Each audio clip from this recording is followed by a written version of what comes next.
نیا سال کا مبارکباد دینا کیسا ہے؟ تو اس میں دو وجہ ہیں جو میں آپ کو بتاؤں گا۔ اس میں ایک وجہ یہ ہے وہ غلط ہے، اور ایک وجہ جو ہے وہ ٹھیک ہے، صحیح ہے۔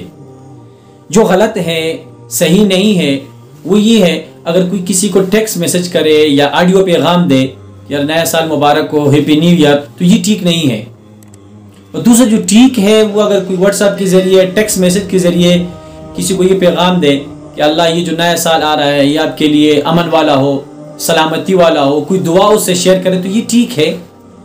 باقی رہ گئی ہیپی نیو ایئر، تو آپ صلی اللہ علیہ وسلم سے لے کر تابعین، تبع تابعین تک کسی نے یہ ایک دوسرے سے نہیں کہا نیا سال مبارک ہو، بلکہ یہ آیا ہے کہ نیا سال جب شروع ہوتا تھا تو وہ روتے تھے کہ یہ پچھلا سال جو گزرا ہے اس میں ہم نے کیا کیا ہے۔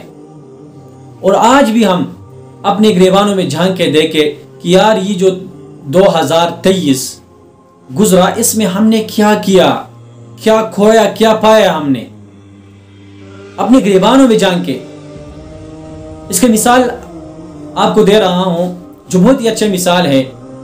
مثال یہ ہے اگر ایک بندے کو پانسی ہو رہی ہے، اس کا ٹائم بالکل پورا ہے، اس میں 3 دن باقی ہے، اور اس میں ایک دن گزرتا ہے اور وہ خوشیاں مناتا ہے، پھر دوسرا دن گزرتا ہے، وہ خوشیاں مناتا ہے، تو ساتھ میں بیٹھے مولوی اس کو کہتا ہے کہ اللہ کے بندے آپ کو پانسی ہو رہی ہے، آپ کے 3 دن تھے، اس سے 2 دن گزر گئے، تو آپ خوشیاں کیوں منا رہے ہیں؟ تو تیسرے دن میں آپ کو کہیں پانسی ہو رہی ہے تو آپ کو خوش نہیں ہونا ہے، آپ نے آخرت کو یاد کرنا ہے۔ تو یہ اس کا مثال ہے کہ جس طرح ایک شاعر نے کہا ہے، ایک اور اینٹ گر گئی دیوار حیات سے، ایک اور اینٹ گر گئی دیوار حیات سے، نادان کہہ رہے ہیں نیا سال مبارک ہو۔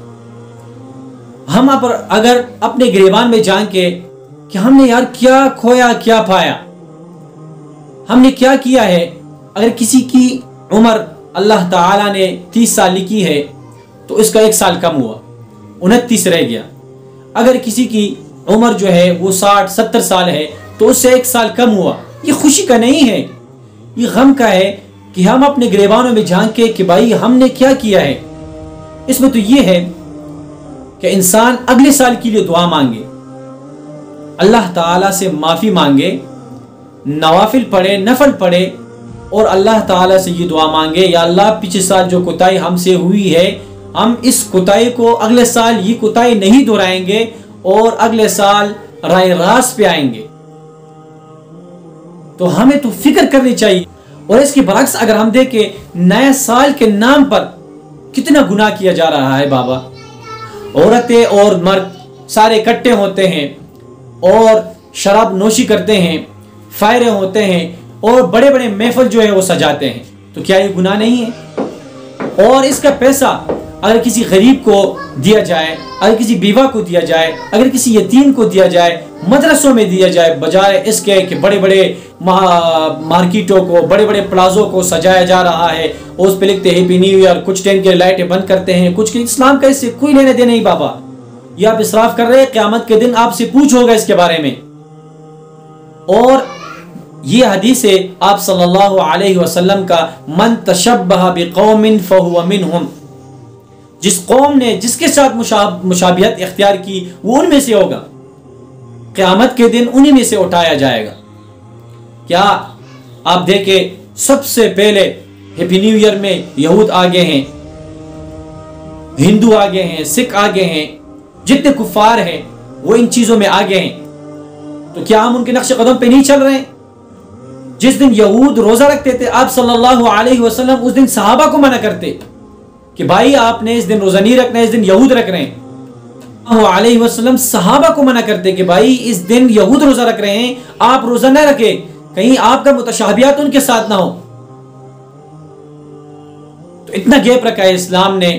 آج دیکھیں یہود جو کام کر رہے ہیں، جیسے وہ مناتے ہیں ہیپی برتھ ڈے، سالگرہ مناتے ہیں، اسی طرح ہمارے ملکوں میں ماں سوائے کچھ نیک لوگ، علماء، تبلیغی حضرات یہ نہیں مناتے تو سارے مناتے ہیں۔ بھائی آج پپو کی برتھ ڈے ہیں، آج آنٹی کے برتھ ڈے ہیں، خالہ کا ہے، یہ وہ، تو اللہ تعالیٰ کی ناراضگی کا یہ ایک علامت ہے کہ سال میں 12 مہینے ہوتے ہیں اور 9 مہینے کے لگ بھگ ان کے برتھ ڈے چلتے ہیں. آج چاچی کی ہے، آج چاچا کا ہے، آج بھائی کا ہے، بہن کا ہے.